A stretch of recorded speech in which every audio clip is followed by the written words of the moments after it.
special Cinco de Mayo edition of my Friday video. I know it's Tuesday, but I wanted to tell a story here that I think is really interesting.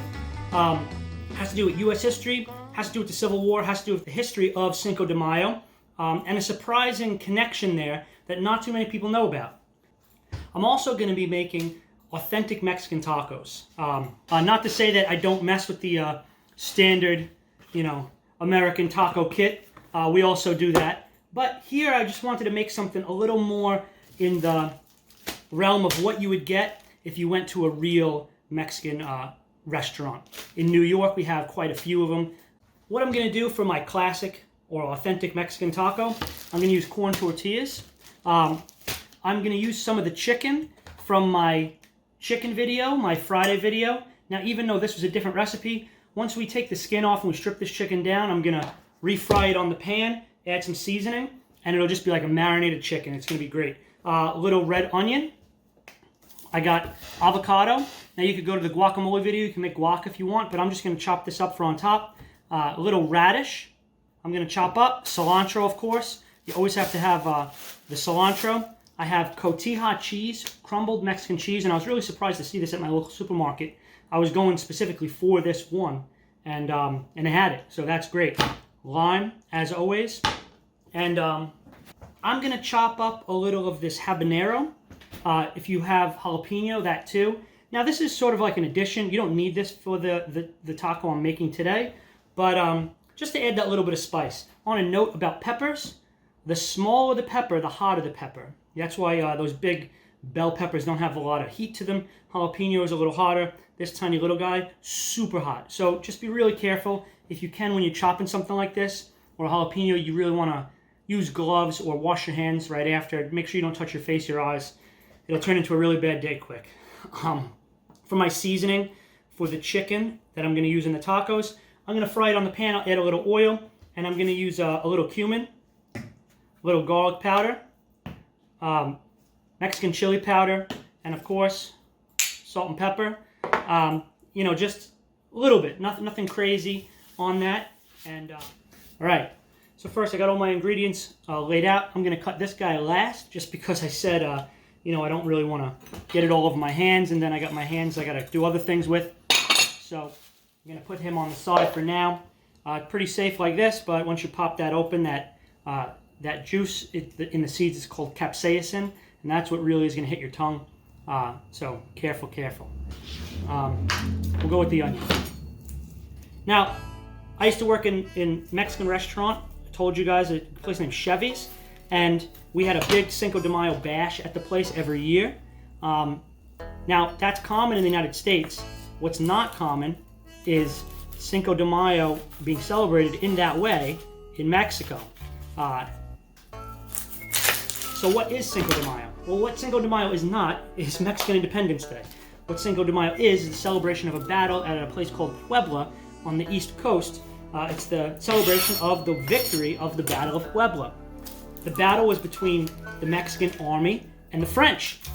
Now, the first place in the United States that this was actually celebrated was in California, because a few years before this battle, in 1862, California, as you guys know, in the Mexican-American War, eventually becomes the United States, but it was Mexico. So people living in California were Mexican, and now they're in this, am I Mexican, am I American? I mean, it was only a few years before that Mexico had won its independence, so it's really this identity question. But the reason why the Battle of Puebla was important to them was, I'm just going to slice this into dices, real nice. The reason why the Battle of Puebla was important to them specifically was that it meant more to them than France versus Mexico.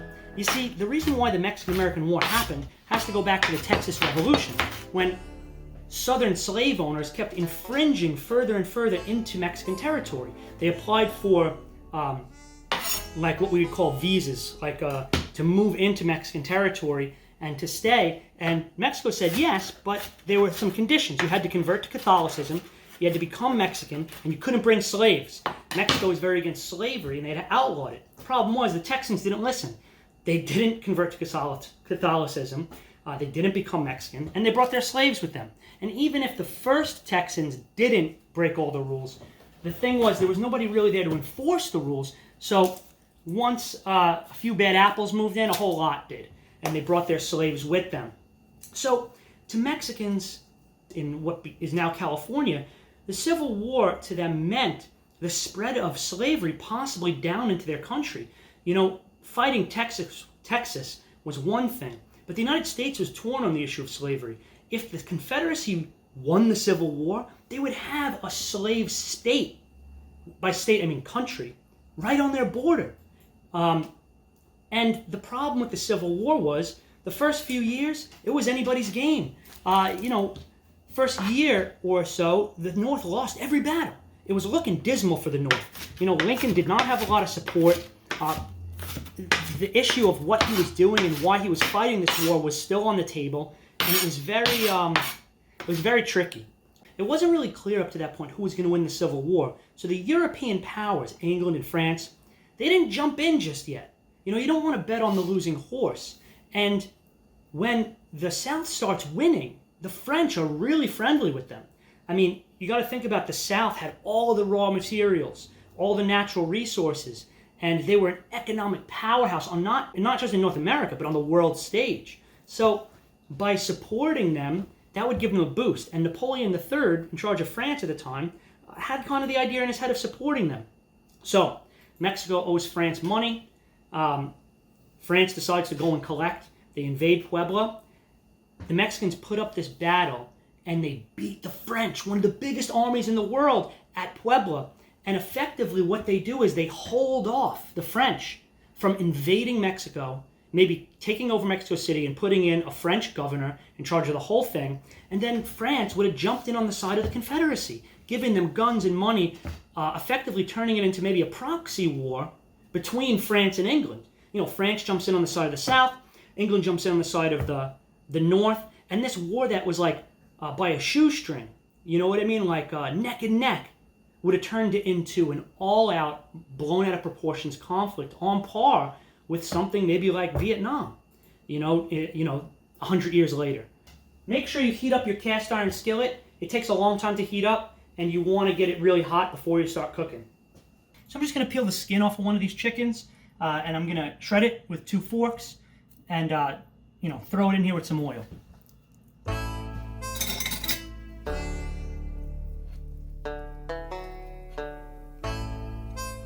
I'm going to put a little of my spice seasoning. I got cumin, hot chili pepper, garlic, salt, and pepper. Just mix it up, and I like to put it right onto the oil. And I'm going to throw this chicken right in top here. So that's what we want to do.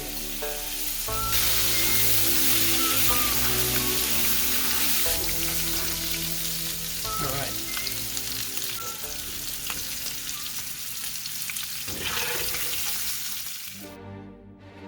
So, to go back a little bit, the reason why Cinco de Mayo is important to the United States is that up until that point, the European powers didn't really invade as much in Latin America because of the Monroe Doctrine, which basically stated that the United States didn't want any European powers retaking their colonies, and the United States wouldn't mess around in Europe. It was kind of like, you stay on your side, we'll stay on ours. I mean, but the stipulation there is, if the European powers come over and decide to mess around, the U.S. is going to have to enforce that doctrine. The problem was, why couldn't the U.S. enforce that doctrine when France tries to invade Mexico? Because of the Civil War. We're preoccupied fighting each other at that time. So the Mexican army did the United States a big service in defeating the French there and holding them off. Because if the French would have jumped in and supported the South, it would have been a much different picture. Maybe not today, but the history books would look much different. Who knows how it could have gone. All right, so we're all chopped up. Got our onions, got our lime, our radish, our avocado up here, cotija cheese, cilantro, and our habanero. I also have the chicken that we fried up. And now I'm gonna show you how to purpose these corn tortillas. Now, corn tortillas are great. They're really low carb, like half as much as flour tortillas. They're really authentic. If you go to a real deal Mexican spot, restaurant, or deli and you get some tacos, usually they'll come doubled up. One of the reasons why they come doubled up like this is because, you know, sometimes they'll get flimsy and it falls through. I switched out the cast iron. I got a non-stick going here. Just gonna turn it on. And what we're gonna do is basically just put a really thin layer of oil on here. Once it gets hot, you can even take a paper towel and just like wipe the oil on. And you're just gonna toast it for a few minutes on each side until it gets that tortilla look to it, that crisp to it. And that'll make it so it doesn't, it'll be nice to work with, nice to eat. If you eat them straight like this, they're kind of like flimsy and chalky. On another note, if you have a deep fryer, an oil deep fryer, you can cut these into triangles and throw them in and make great tortilla chips.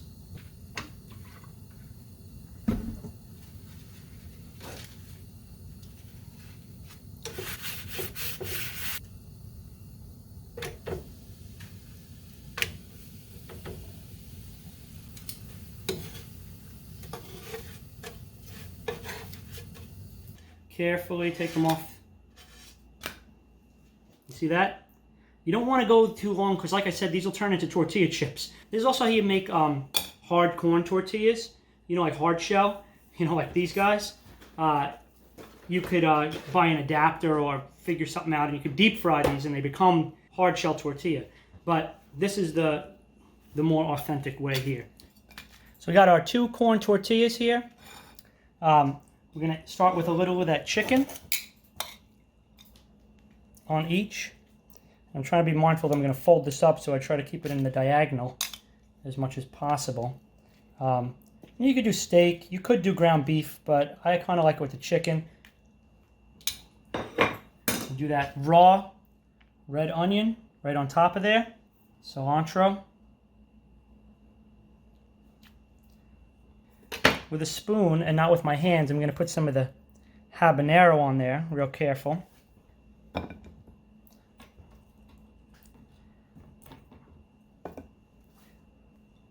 Avocado just like this. I got my cotija.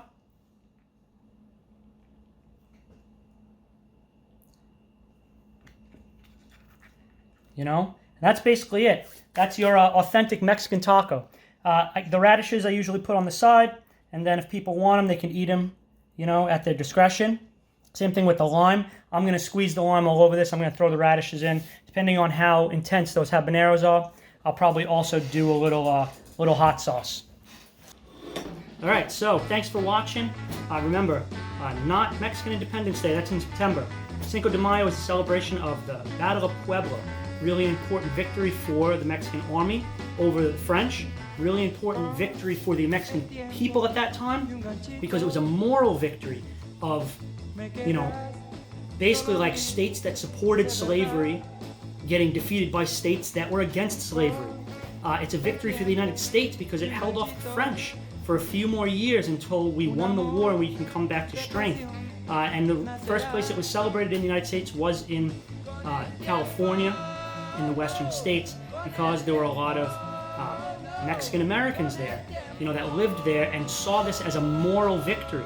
You know, this is the reason why they fought in Texas, to stop the spread of slavery, and this is the same battle that was happening in Puebla against the French. So thank you for watching. You can make some tacos at home. You could celebrate this day in a new way, in a way that, you know, not a lot of people know about. See you on Friday. Con el tiempo y un ganchito, yo seré. Hey guys, thanks for watching. I just wanted to share a few thoughts. On your journey through the study of U.S. history, it's really important to look beyond our borders, beyond New York and California, you know, Texas and Montana, because a third of our country used to be Mexico. You know, parts of Canada were almost the United States. So it's really important, in order to understand our history fully, you really need to look other places. Some of the most useful books I read while I was in college were books about other countries. Rise and Fall of the Soviet Union was a really important book.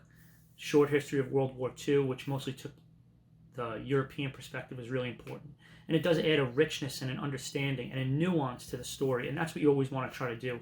Try to find that other perspective, try to find that other nuance. So I'm just going to share a few books with you guys that I found really valuable. First one here, Course of Mexican History. This was a really cool book, and it's written in a very approachable way.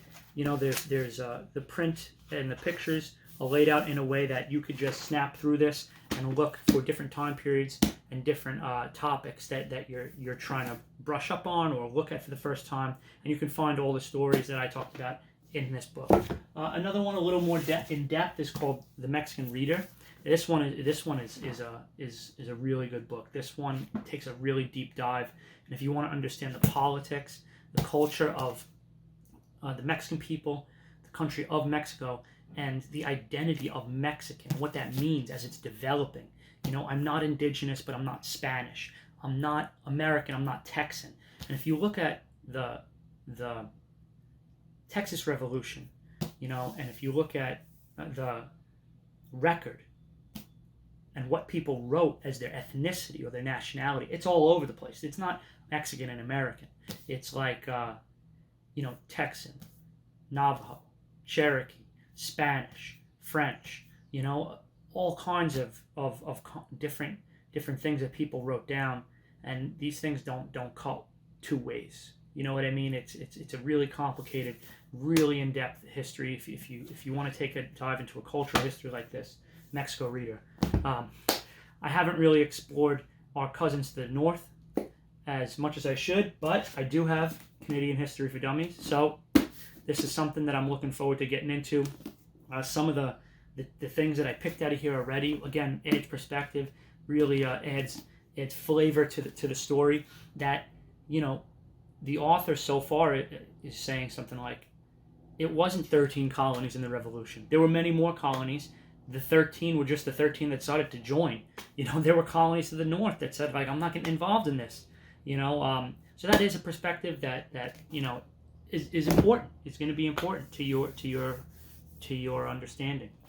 All right, so maybe I'll do a book tour over here one day of the shelf. Continue learning, continue reading. Mexico and the Mexican people, these are our cousins to the south. Canadians and Canada, these are our cousins to the north, and you really can't fully understand the story until you understand their histories as well. All right, thank you very much for watching. Have a great week, and I'll see you on Friday. Tu novio ya formal con el tiempo.